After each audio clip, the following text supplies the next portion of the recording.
Got a lot space. coming up. All right, awesome. Well, just name a couple of them there, Shmita. So we've got Shah Rukh Khan, we've got Priyanka Chopra, we've got Marlon Brando, we've got Leonardo DiCaprio, Tom Cruise, Nice, Hrithik Roshan, Madhuri Dixit, Tom Hanks. nice, My nice. favorite, A.R. Rahman, Sushmita Sen.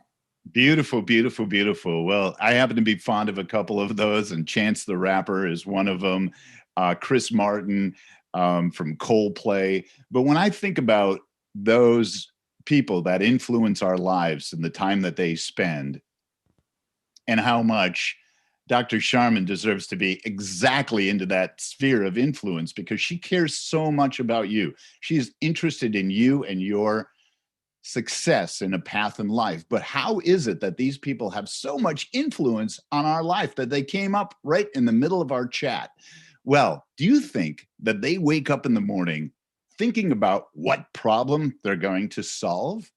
Do you think they walk around and going, yeah, boys, all right, welcome. I got to tune my guitar, tune my piano. I'm on the set of my favorite movie. What problem are we going to solve today? No, they wake up flying out of bed, fueled with passion and purpose for the day. As specifically, they start with passion. They are fueled by passion. Now, we can look at the world as problem solution. That's fine. However, when you start to look at the world as problem solution and look around you, you'll find plenty of problems. There are problems everywhere. We can be overwhelmed with problems, and we can find the world as problems. We can find problems in people. But who wants to live in a world of problems? What if we look at the world as something beautiful, something remarkable? And then we look at that beauty in the world and find beauty, because if we look for beauty, beauty will find us. And wouldn't you rather be surrounded by beauty? And that's not to say there's not problems in the world. Of course there are. But even take a starving child on the side of the road who is homeless. That is not a problem child.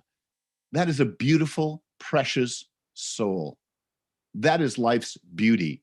Then we may ask ourselves the question, when we look at life as beautiful from this view of the moon and look back at this beautiful spinning ball, then we might realize that we're all living in the same neighborhood.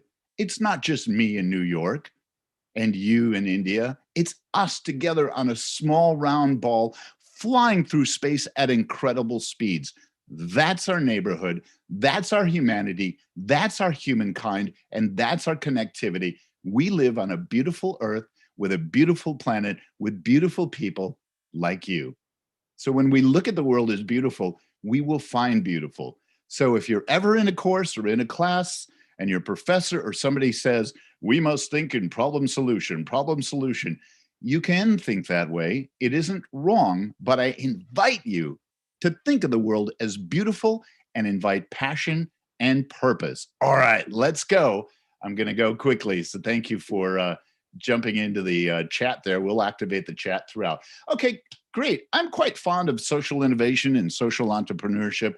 It happens to be in my title at Enactus. I'm the Chief Innovation Officer. And sometimes people say, what does that actually mean? And sometimes I go, I don't know, but I want to get out of the way of innovation when it happens, and I want to nurture it when I see it. And when young people come through with ideas that are innovative and cool, I want to be there to support. I want to be there to serve. One of the better definitions of social innovation I've seen is improving your world. And I mean your world, you, your surrounding, your personal health, your personal well-being. Are you okay?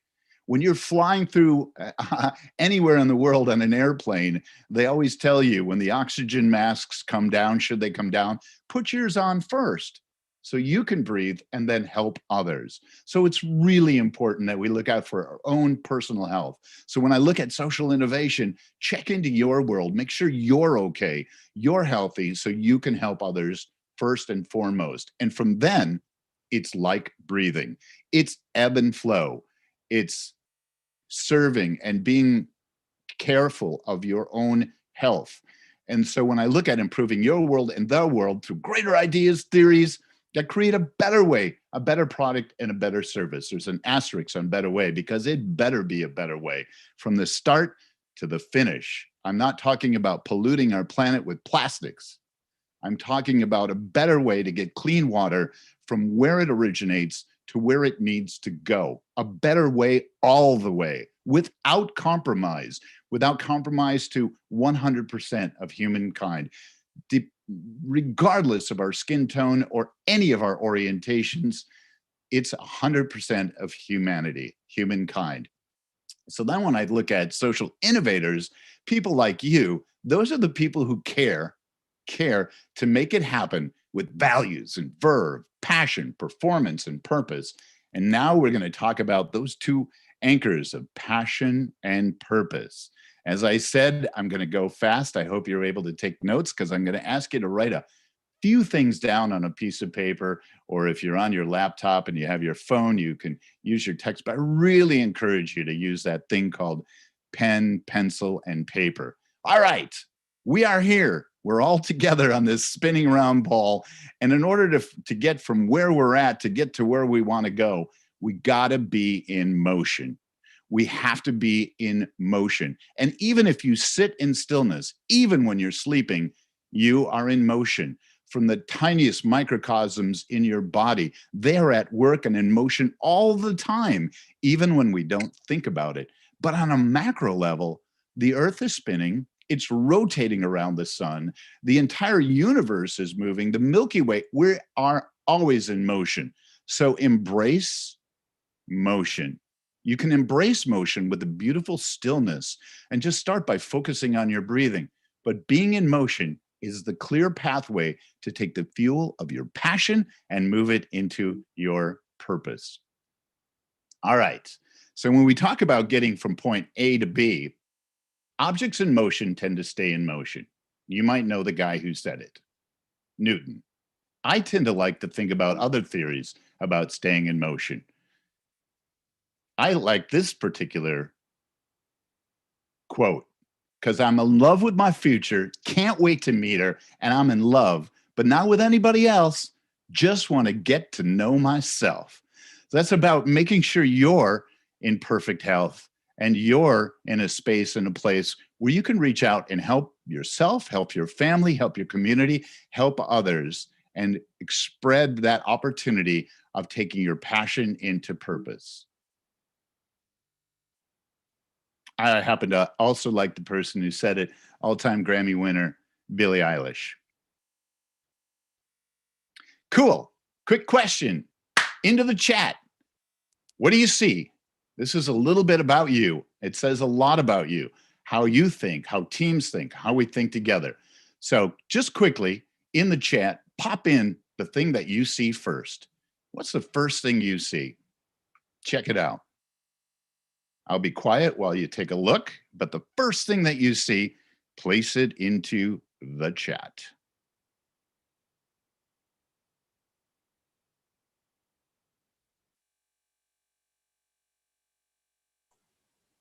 Jump into the chat. Don't be shy. What's the first thing you see when you look at this?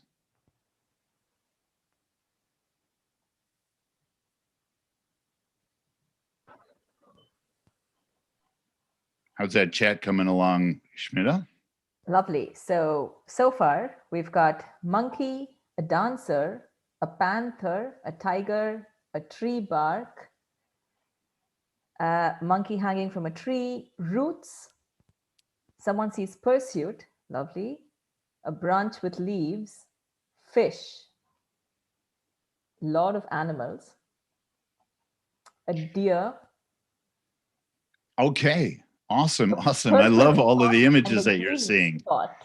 Yeah, if you look up to the left quadrant, I don't know if you can see my cursor moving around there, but you might see a tiger. You might see a tiger. It could look like a panther. It's in that white area there. The left hemisphere of your brain will focus on that image first, and that says a lot about you. If you saw that first, that might mean that you lead with your left brain. We're all whole brain thinkers, but when you lead with your left brain, you are typically of the analytical mind. Your personality traits include you plan things.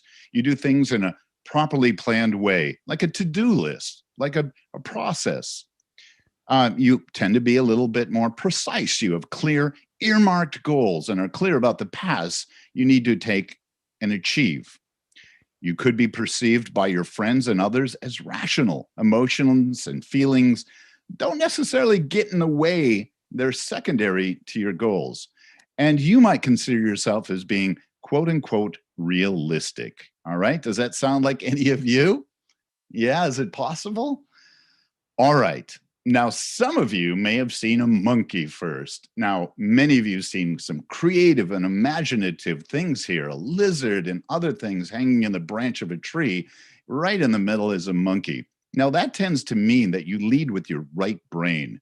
Your right brain is more active, and that could mean that you're a very creative person. So when it comes to problem solution, you might think of creative solutions, but you also might use your whole brain to see the beauty in life.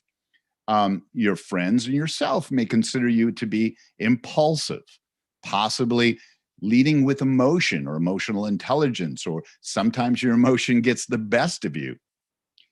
You are often known to yourself or quietly possible that you are creative and artistic, possibly intuitive, and maybe a little bit dreamy. And it's possible you don't want to quit your daydream.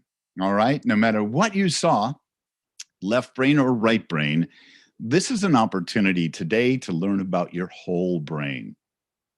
What kind of person do we want on our team? Somebody who leads with their left brain or somebody leads with their right brain? I'd love to see some answers in the chat. To be a leader, to drive your passion, to drive your purpose, what do we need? Somebody who leads with their left brain, maybe more analytical, or somebody who leads with their right brain, maybe more creative? Thoughts in the chat? What do you got there, Shmita? So far, unanimously, everyone has said both. A few left, but for the most part, balance of both. So how do you get the balance of both? How do you achieve the opportunity to now look at that picture and clearly see, I see a monkey, I see a tiger, I see tree branches, I see this thing called the lizard. I see the whole picture.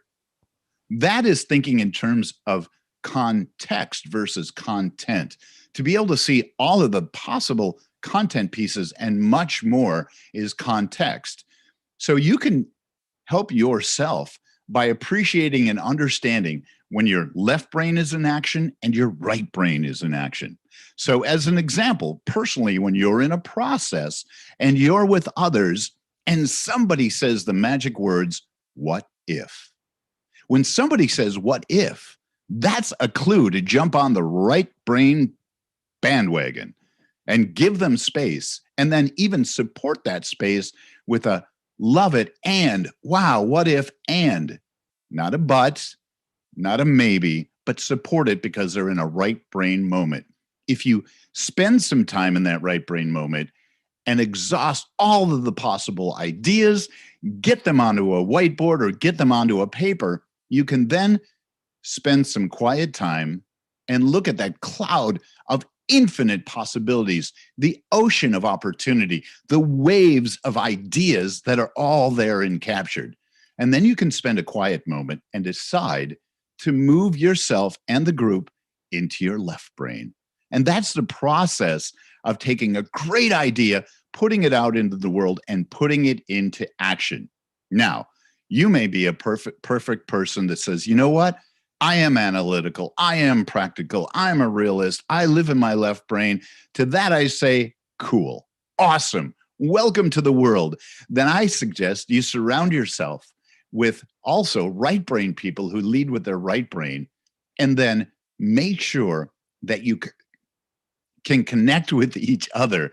And when you connect to each other, there's some common denominators I will talk about, but they're rooted in values, driving values. So it's a little bit about you and the right brain, left brain. And then when we take that same process and look at a puzzle like this, we could see a problem, we could see an opportunity, we could see something else. So we talked about being in motion. So what's the best way from point A to point B? What's the best way to get from point A to point B? Where is your brain going? whatever you decide, the best way to get from point A to point B, then number 2, make sure you do yourself a favor and make a personal map for yourself. Map where you are going in life, even if you're not sure. One thing you know for sure is where you stand today. And then you can start to decide where are you going to go next. So you may choose to map yourself something different, a new path, another way around. The fact of the matter is, there are no straight lines in the universe. None, zero. They don't exist. Even light does not travel in a straight line. Einstein proved it. He proved that light actually bends through space. You will not find straight lines in the universe. That means we're either diverging or converging. We're moving closer together and farther apart, and we do so often as the universe expands. So this is a particular pattern. If you're making a map for yourself, you can find in nature. Now, some of you might know this already as the Fibonacci Spiral. Yeah, it's an Italian guy. He didn't discover it. No, it was far before him. He just got the name of the thing called the Fibonacci Spiral. What's amazing about the Fibonacci Spiral is for your left brain, wow, there is a calculation of the Fibonacci Spiral, how it looks. 0 plus 1. You add then 1 plus 1 equals 2. 1 plus 2 equals 3. 3 plus 5 equals 8. It's exponential growth pattern. It either expands or contracts depending on where you start the count. So what's so great about this? Well, the fact of the matter is this particular pattern is found everywhere, from the galaxies to a snail, to artwork, to a piano key, to music, to some of the more popular music, and some of the greatest artists utilize the Fibonacci Spiral. Photographers, storytellers will often use this pattern. You don't have to use it, but I'm inviting you, if you're going to map yourself a plan, which I ask you to do, is take a piece of paper, keep it with you, map out where you are and where you're going. Keep it personal to yourself if you'd like. Share it with others if you choose. If you'd like to use the Fibonacci, you're going to see it as we work forward in the lessons. All right, cool. All right, guys. So map where you're going, step number 2 in the 7 giant steps. Now over to the left is values. So I want to speak a little bit about values, but before I do, I want you to take a breath. I'm going to take a pause, and I'm going to invite you to close your eyes.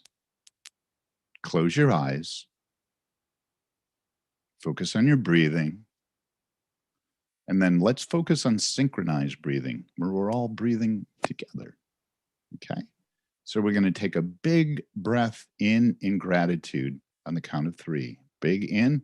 1, 2, 3. Hold it.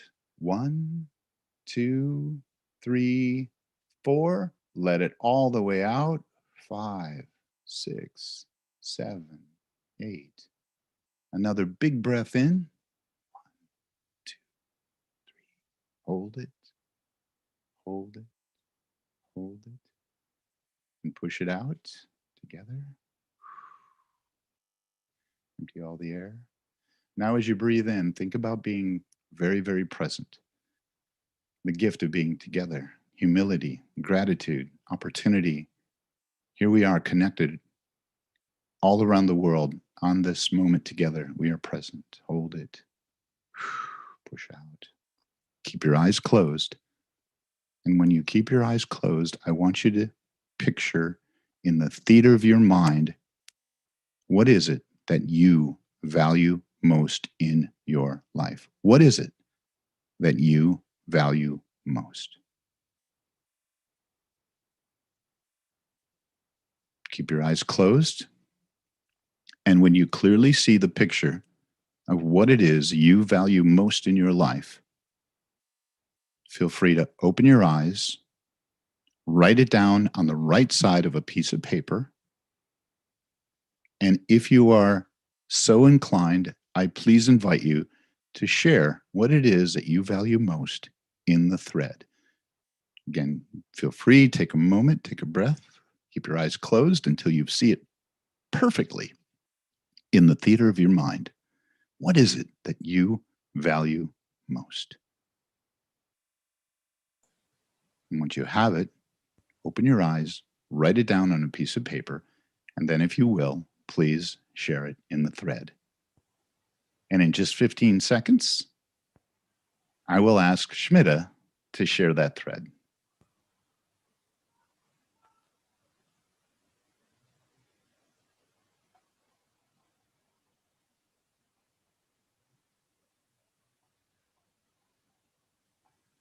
What is it that you value most? What are you starting to see, Shmita? A lot of family, parents, Family. mother, father, life in itself, friends, feeling content, the money, the knowledge, the dreams, books, and specific people who mean a lot. It's beautiful. Great. A lot of you in the world of people, planet, and prosperity focused on people and humankind, and you focus close to yourself, family, and friends, and what you value most.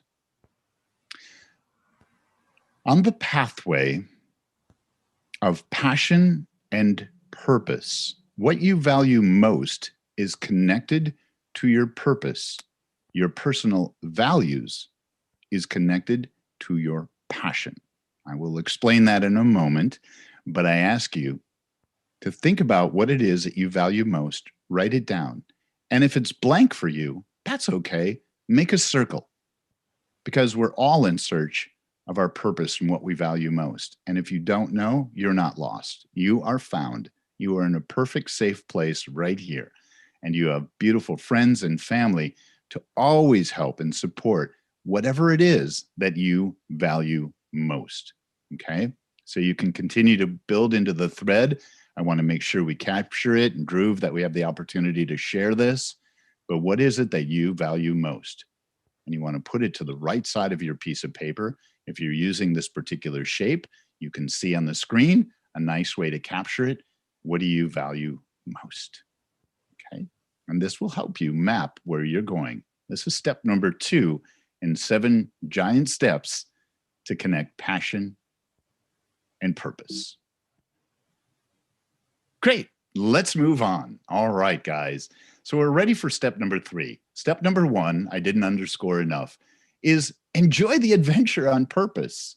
So let me just make sure we've got that. Enjoy the adventure.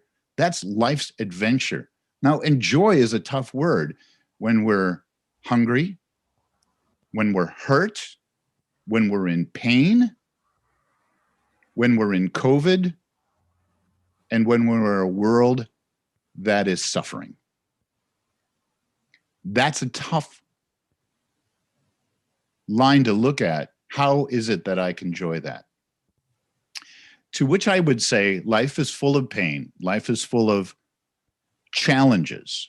All of it fuels our passion. They are all opportunities, and they are all significant and serious. Most of us on this call are wildly empathetic, and we lean into the challenges in the world. When we face challenge with a sense of joy and a sense of brightness for future, then we can provide a pathway to get through pain, to help others through a challenge, to help all of us through COVID.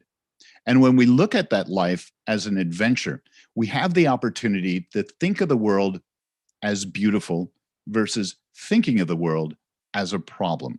That's not to overlook problems, not to overlook challenges, but at the end of the day, wherever we are in the hardest places and spaces, what energy is it that you want to surround yourself with? Someone who is passionate and positive, and not artificially so, and not all of the time, but as a default in general can see the good in things. Okay? That's often hard to see. And I don't want to paint a pretty picture. It's oftentimes we're in pain, but enjoy the adventure on purpose. We're here in this lifetime. It is a journey, And we do have a choice and a mindset when we wake up in the morning to be energized and excited about the day, even surrounded by challenges. That's number one. Number two, please make a map of where you're going. Make it personal. Choose to share it with others. And number three, let values be your guide. So we're going to talk a little bit about values and how they're connected to passion, okay? And I'm going to ask you a little bit about values and personal values. And Dhruv, if we get another chance, we can go deep in our next session about personal values, building them into team values. Way important at Enactus and all of the work we do. Our values are epic. They are integrity, passion, innovation, and collaboration. Those are the common values that drive us. But all of us may choose to have your own personal values. Now, I sent you all 3 audios that I hope to talk to you about right now. So I want to talk about step number 4 in passion is as your fuel. But this thing about passion is often misunderstood, guys. I was on a call with, another team in India. It was pretty awesome. And a young lady said, when I asked about her passion, she said her passion was her passion is dancing. But she said she needed to put her passion away in order to focus on her purpose. And I said, well, what's your purpose? She said, my purpose is to be a doctor. I said, wow, that's amazing. What kind of doctor? She said, a surgeon. I said, that's amazing.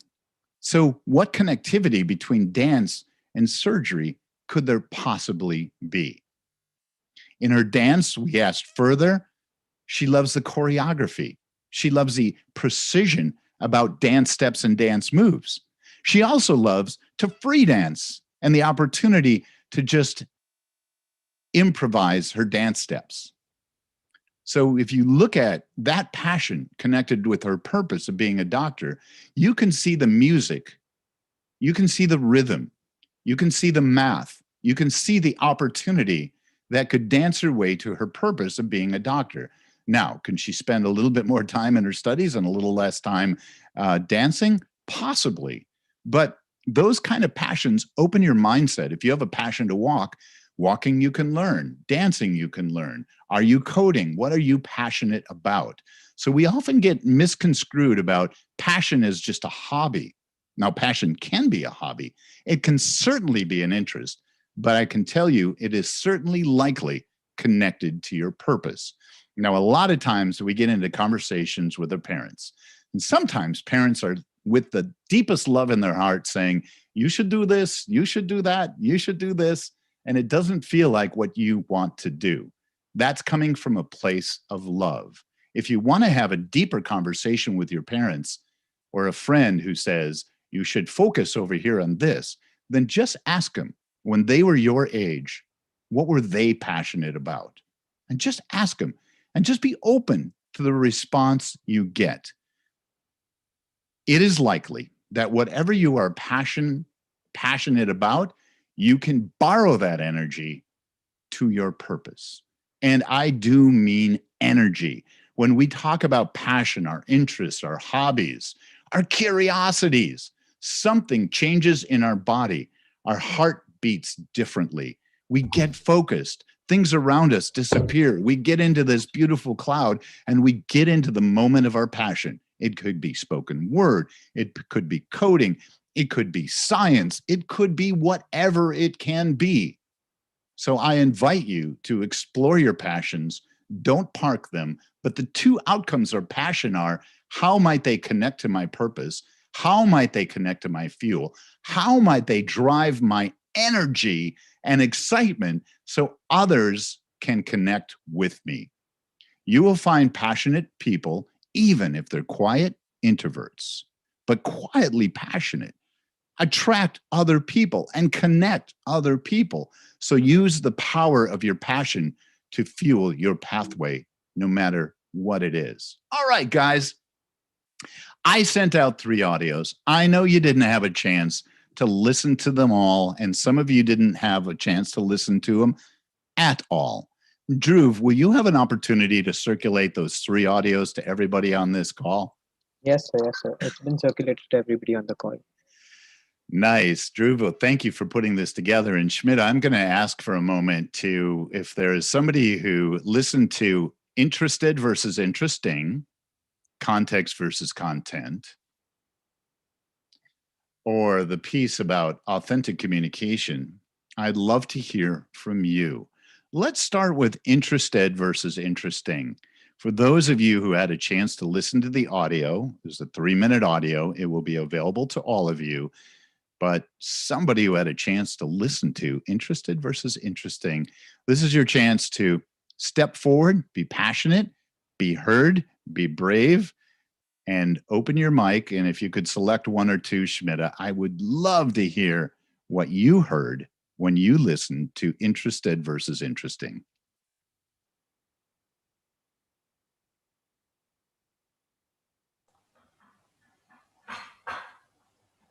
Do we have someone who would like to speak to interested versus interesting? You can unmute yourself and speak. Yeah, raise your hand so we can see you. Yeah, I or promise raise your you. hand and we can unmute you. Yeah, be brave. This is a safe space. I promise you, whatever you heard will be absolutely correct. I promise you, whatever you heard will be right.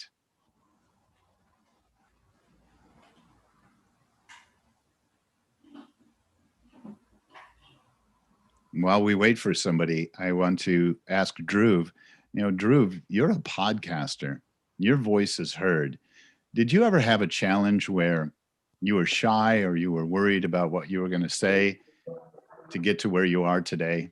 Yeah, so there was a time when in my school that I lacked a lot of confidence and I had stage fright. So every time I used to go on stage, if for example if there was a say an English elocution, something as basic as an English elocution, I always used to shiver. Like my parents always forced me to go on stage and speak up and fight my fears. But there was always this kind of I think I was shy when I was small, that I had some kind of stage fright and I could not open up in front of public. But however, that interest to overcome that particular fear was way more than the fear itself. So I mean, now I can talk in front of an audience without feeling shy. And Dhruv, what would you say you're passionate about? What are your passions? My passion is so informally, my passion is eating food. I mean, I love tasting different cuisines, and otherwise, Yeah. my passion is public speaking. So I like talking in front Beautiful. of a crowd. So. Beautiful, beautiful. And So- something just changed when he talked about his passion. Now, he's talked about public speaking, things that were hard. He's a podcaster. But then suddenly he clicked on food and his body language changed. His whole demeanor changed. He started to smile. And I could just smell the cuisine. I could smell the great curries. It's all there. He made a perfect picture very subtly. But that means if his podcast is about food, it's likely he will be fearless.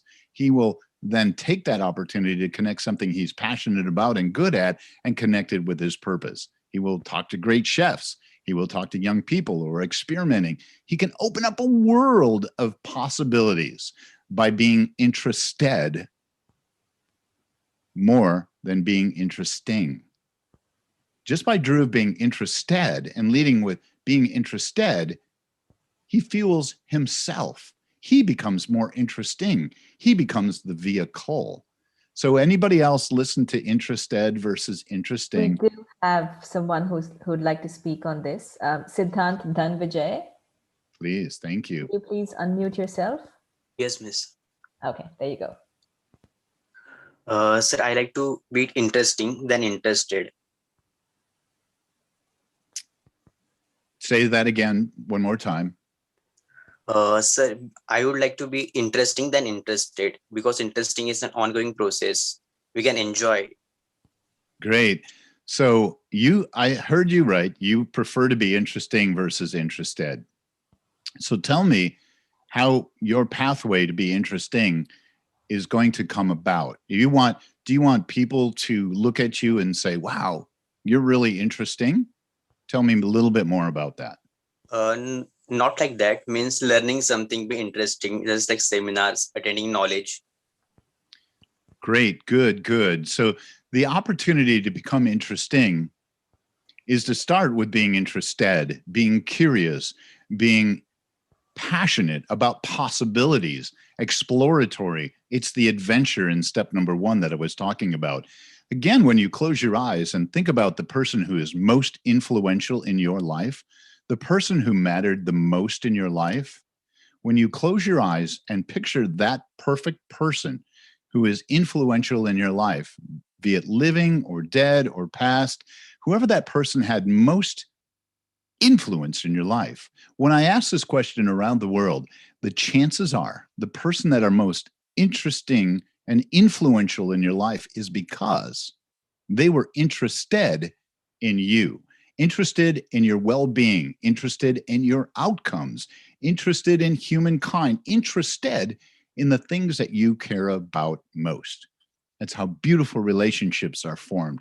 It's how marriages are found. It's how careers and paths are found. Let's move to context and content. And I would love, Shmita, if there is a young woman to hear from the feminine power in the crowd. I would love to hear context versus content. So who'd like to speak a little bit about what you learned or heard when you listened to context versus content? So the context is in what way are you speaking that content? So who's this? Can you introduce yourself, please? Sorry, so I'm Jhalak Malhotra, so from Jain College. So content basically is what you speak, and context is basically on what basis are you speaking that. Beautiful. That's a really, really beautiful way to look at it. So, when we talk about the subjects at hand, when people jump into the middle of a conversation here, the subject, and if you ever jumped into the middle of a conversation, sometimes people misunderstand you. They don't know where you're coming from, or you lead with emotion, or you lead with anger, or you lead with joy. They don't always know the greater context of where you're coming from. So great leaders and great influencers always help everybody come into context. What's our greatest subject matter? Where are you coming from as a human being? Are you hurting inside? Are the people in the audience or people you're talking to, are they in pain? Where are they? Where are we? Where are we all? So when we look sometimes at the greater context, we can see things differently. We can see the whole picture, and we can invite people into that picture. And if you've ever been misunderstood, you've ever been into an argument, you've ever said something you wished you could have just pulled back and held back on, chances are people didn't have an opportunity to get your context. They just heard a piece of content that you inserted. Now, that's relationships, whether it's in you being in love or with friends or in business worlds or in teams. Starting with their greatest context, talking about our purpose and why we're here, focusing on that why will become really important, and it will allow content to go much faster, much more peaceful, and much more productive. Who had a chance to listen to Authentic Communication, which helps us drive values? Who had a chance? I think we have someone who would like to speak to that. Ruchita Jagga. Okay, so that was for the previous one, the context versus content. Okay. Yeah. Okay. Anybody else who had a chance? But share if there was anything else that you had on context versus content, please. I'd love to hear from you. So there was this one line which captured a lot of attention, which said, it's how you make a person feel than the context or the content that you have spoken. The feeling that is, instilled in a person, that has more weightage than the content. Yes, so beautifully stated, perfectly stated. You guys might write down what I said today, and I really hope you at least get, at the very least, the 7 steps. And I hope and pray that you write it down. But at the end of the day, how did you feel about today's session? How did you feel about it? Did it energize you? Was it curious? Was it interesting? It's that emotion that you leave people with that will move you to the next step. And if we're in motion, and we're always in motion, then how do we move people? How do we move ourselves in a direction on purpose? And that comes in context and feelings, how we make people feel. A sense of joy, a sense of pride, a sense of humility, a sense of happiness, a sense of hope. All right. Who had an opportunity to listen to authentic communication? We have someone who would like to speak to that. No stranger. Mustansir, Yeah, bring it. go for it. Good evening, all. Authentic communication. It's something when you talk about out of passion. If you're not truly passionate about it, if you do not have that spark or the willingness to change or something to do about, you wouldn't be very authentic when you communicate about it. And that's what I had on it. From what I understand. Beautiful. I really appreciate it, and it's connected to your values. I'm aware of the time. I'm going to go quickly. I know we got a late start, but I want to give everything to you. This is the 7 steps of connecting your passion into purpose. We're on step number 5, communicate your values and your passion. Please, if you haven't listened to this audio, please do, because you will learn about sticking to, writing down, and committing to your personal values. For me, it's empathy, passion, integrity, innovation, and collaboration and creativity. I can remember it because it spells epic, empathy, passion, integrity, and innovation. I dot the I with a 2. And then creativity and collaboration. Those are my C's. That I can remember as my epic values. I keep them to myself. I don't always communicate them unless somebody asks me, but it helps drive me to my purpose and keeps me waking up with joy in the morning. And it also reminds me of humility and empathy when I lead with empathy and thinking about the feelings of others and where are they? Not where am I, but where are they? Where is my customers? Where are my friends? All right, guys. Number 5, communicate your values and passion. So I happen to live in the United States when I'm not traveling, and this is the longest year I've never traveled. Before this travel, I had the beautiful opportunity to be in Delhi and Mumbai, and then go to Ethiopia, Tunisia, and beautiful places in the world. But here in the United States, we have this article in the law that's called the pursuit of happiness. Everybody has the right of the pursuit of happiness. You may have heard of it, the pursuit of happiness.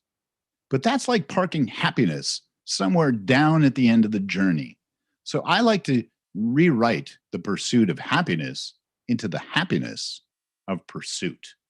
That way, while we're on our adventure, we won't be driving towards happiness. We'll already have it.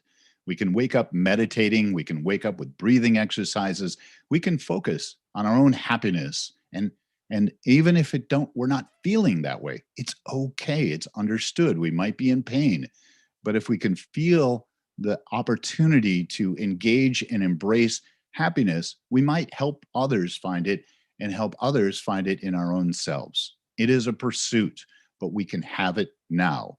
When you think about that person and what you value most, when you think about what you value most, it is likely you already have it. So then we just need to wake up in gratitude and recognize and realize we already have the things we need. So number 5, communicate your values and passion. Establish them. Write them down. Okay? So as we map out ourselves and our goals, those goals, what you value most, will be connected to your project goals, your life goals, your daily goals, all of those goals. That purpose doesn't have to be heavy. You don't have to know what your life purpose is. If you think you got it, awesome, great. But you just might go ahead and establish your purpose of the day, your purpose of the moment. Focus on the near-term purposes that you can have, and then let your passion be your guide to finding that purpose, be it today, be it your projects, be it your goals, be it finally playing that piece on the piano, be it learning a little acting, be it learning how to code. Put those purposes down as short-term, and that will lead you to the greater purposes in life. Okay, cool. All right, I'm going to go quickly here, guys, because I know we started late, but it's already top of the hour for all of you. So in between passion and purpose is this giant thing called performance. So if we can accept that values are going to drive our passion and be our fuel, then that can serve as our what. But then it's just a matter of mapping out when we're going to do this. Are we going to do something on a daily basis? Are we going to do something like a sprint where we put a lot of energy into a quick period of time over a few hours or a few days? Or are we going to do it over time? And then we have to focus again on, hey, cool, how are we going to accomplish this? So as you map, give yourself a map. And please, if the one thing you can take away of what to do today is make yourself a personal map. Map it out and look at it every day. Change it up. Communicate your values and your passion to fuel you on this pathway so that you can get to your where, and most importantly, your who. Who are you going to surround yourself with? Who are your teammates?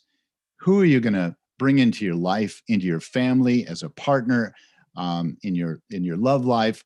Those who's are so important because those are the who's that matter most. Those are the who's that will carry you through life and live beyond your life and be part of your legacy. So oftentimes you may have heard Simon Sinek talk about the why and the purpose and the why, and start with the why.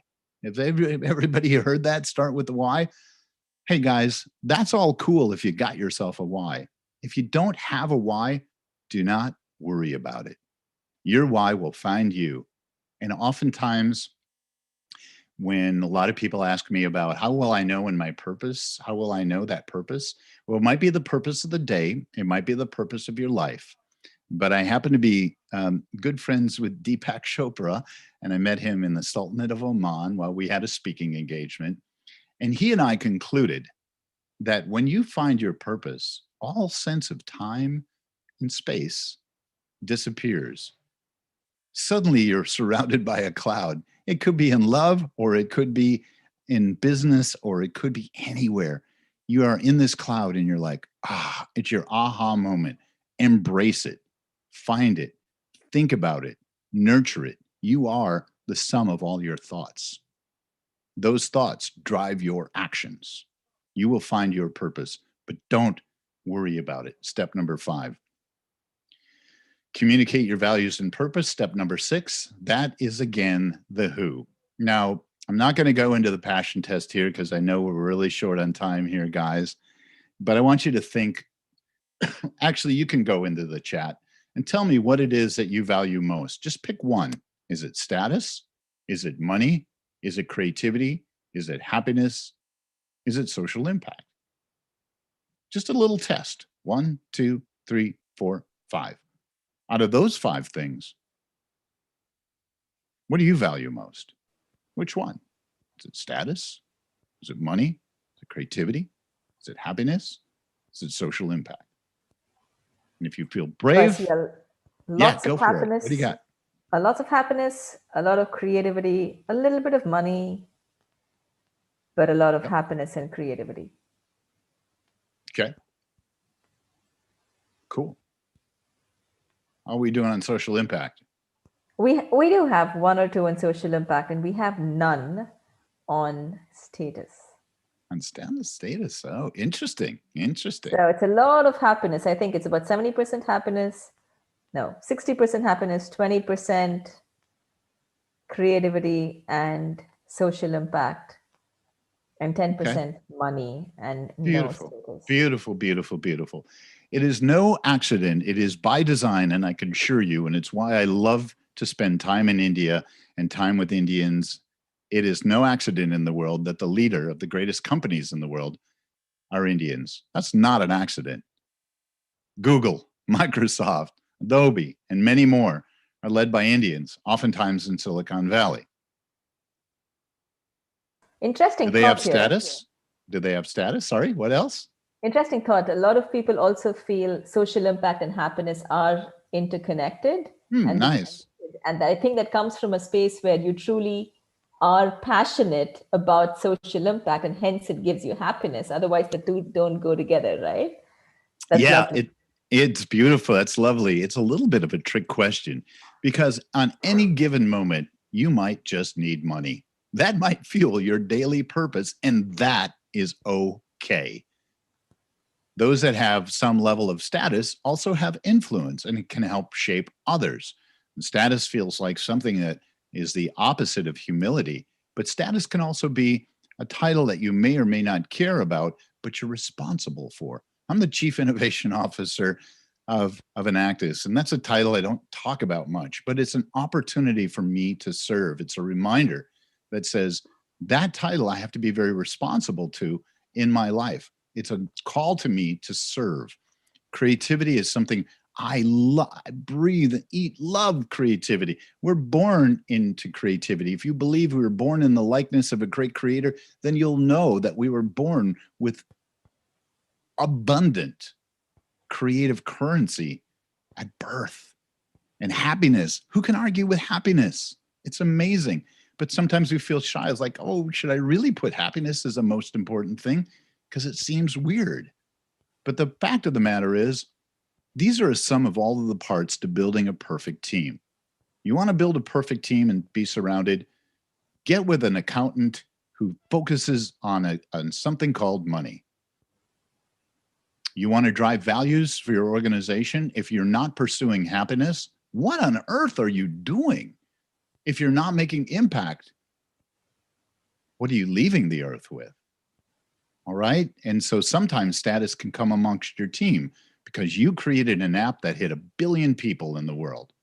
So all of these, be open to every one of them. And when you look at your team, don't discard anybody who prioritizes these on a daily basis or changes them. Invite them into your team. Invite these different opportunities to make up your team, to make up your opportunity, and to be vulnerable and truthful. Today, I may need money. I may need money for my parents. I may need money for my happiness. Happiness might not drive it, and money might not buy it, but at least let's acknowledge it. Okay, cool. That's number 6, building a team. This whole thing called, I could go in, we'll have to do a whole session on theory and experience and the lessons of failure. But let me speak just to a moment of failure. Now, I tend to talk on stages or be on panels or talking about failures. It's okay to fail. You either fail, you learn, there's lessons in failure. And it's okay, and fail fast, and the opportunity to fail and all these lessons. It's all true. Great, fine, okay. But you know what ain't bad? Success. Success is underrated, and it's pretty cool. And there are lessons in failure, and you can fail fast. But I will tell you that there's places you shouldn't fail. You shouldn't fail yourself. You should no longer fail the environment. You should no longer fail trashing the earth. You should no longer fail compromised, at-risk communities and people who have been failed for hundreds of years.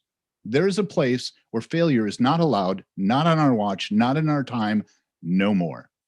So if you want to get a lesson in failure, I implore you, I beg you, I invite you to learn about the failures of others, because we've been failing on planet Earth for thousands of years. There's thousands of lessons out there.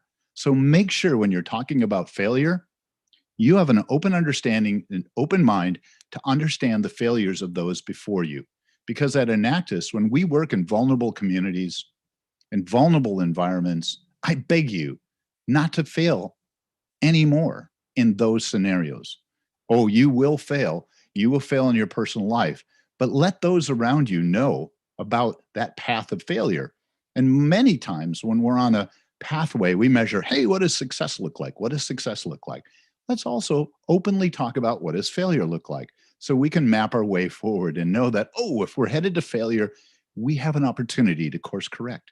We have an opportunity to talk about it, because oftentimes at Enactus and when we're working in teamwork, failure is marked by people quietly leaving, people not showing up to meetings, people not studying, people not showing up to class, but we don't talk about it. We don't map it. We don't say, what does failure look like? Cool. I'd love to talk about theory and experience, but we'll have to put that into another time, because there's so much inside of performance to connect passion to purpose, including a pitch, including making prototypes, including all of those items that will drive you towards purpose of the day, purpose of your life, purpose of projects, etc. So let's just jump to number 7 so you're complete. All right. when we talk about purpose again, if you stray from that thing that I asked you to do, to write down what it is that you value most in your life, if your purpose does not serve what it is that you value most in life, it is not your purpose. You need to take a look at the relationship between what you value most in life and your purpose. Because if you're doing something, a disservice to family, community, the things that you love the most, then something needs an adjustment. So purpose is hard, but you can lighten the load to go, if I don't know my purpose, it's okay. Put a circle there and just know that it's there for you. It will find you, but be intentional about wanting to, having a desire to understand and to learn and to map what my purpose is. If you don't know what it is, don't worry. But if you create your life map, you can talk to other people, find people to help you talk about your purpose, the people that you trust, the people that you love, the people who have integrity, those people who have practiced humility, who understand you, okay? And find those people and connect with those people based on your values. Whew, it's a lot to take on, guys. There is a world of purpose out there, by the way. The world's largest survey was conducted in 2014 and then unleashed in 2015. It had 169 sub-targets. The world's largest survey on the top had people, planet, prosperity, peace, and partnership. It's a lot of P's. But it broke down to 17 sustainable development goals. This is the world's largest survey. If you choose to connect your purpose of the day or your purpose in life to the 17 sustainable development goals as a guide, you will find a world of opportunity proven by the world's largest survey. They start with zero hunger and they move through to number 17, partnerships. You will not be alone if you connect your purpose in life, your purpose in the day, to the 17 sustainable development goals. If you do not know about the 17 sustainable development goals, ask Dhruv, ask Smita, ask your professors, go discover them, teach them, learn them. If you connect your purpose to the world's purpose, you will be on purpose and your life will become a legacy. That's everything, guys, in one big, fast slide.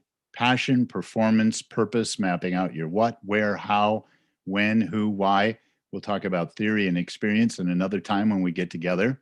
But those are your 7 steps to get to where you want to go. Now, I came here in gratitude, Dhruv, Dr. Sharma, to Smita, to all of you attending today.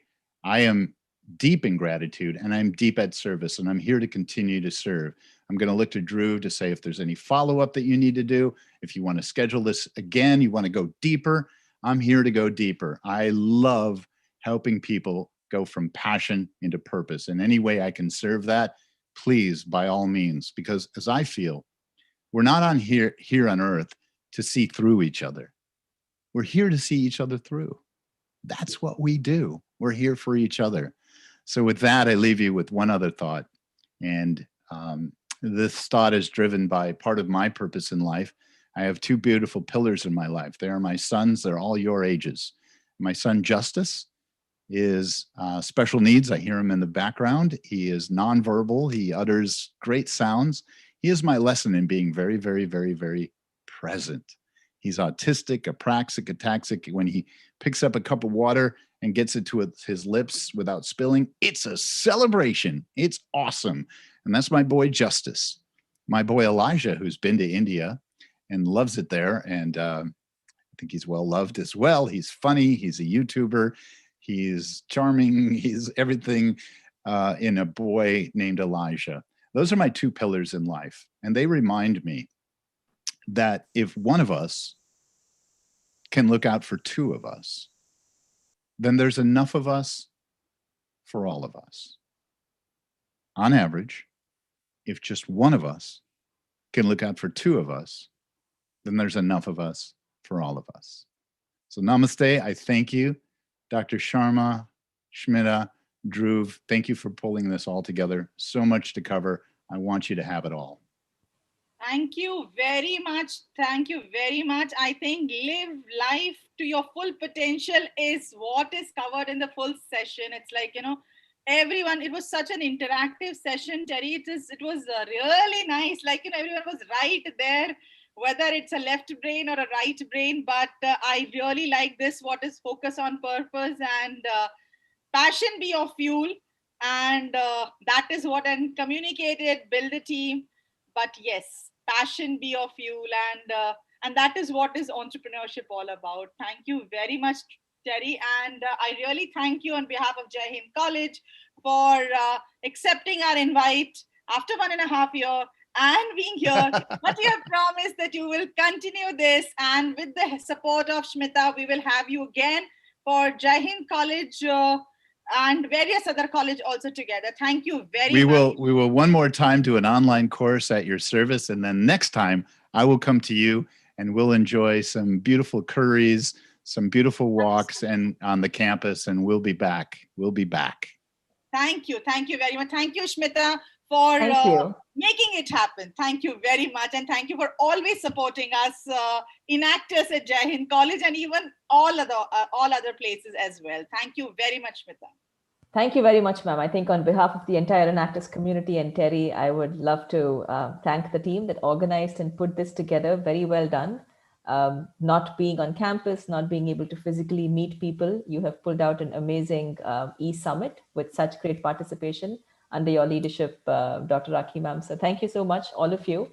And thank you, Terry, for once again leading by example and for inspiring and bringing it all back within us, the passion and the purpose. And every time I listen to you, I wait for that last statement of yours that just, it kind of sinks it in. It's that coffee you drink after a good meal, and that's when the really good meal makes sense. So thank you so much, Terry.